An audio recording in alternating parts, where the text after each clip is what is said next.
കാശ് കൊണ്ടുപോയി, എന്റെ പൈസ എടുത്തുകൊണ്ടുപോയി. മരുന്ന് വാങ്ങിക്കാനുള്ള കാശായിരുന്നു. ഞാൻ പോലീസിനെ വിളിക്കാം. വേണ്ട മോനെ, വിളിക്കല്ല, പോലീസിനെ വിളിക്കല്ല.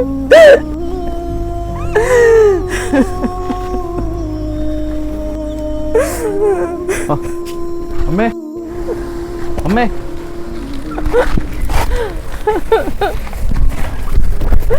ഇത് എവിടുത്തെ ഫുഡാണോ? എന്റെ പൈസ പിടിച്ചു വാങ്ങിച്ചോണ്ട് പോയത് വേറെ ആരും അല്ല മോനെ, എന്റെ സ്വന്തം മോന്. ഇതവനുള്ള ആഹാരം. പെറ്റ വയറല്ലേ മോനെ, നൊന്ത് പ്രസവിച്ചു തന്നെ. അവൻ നന്നാവും മോനെ, നന്നാവും, നന്നാവും, അവൻ നന്നാവും.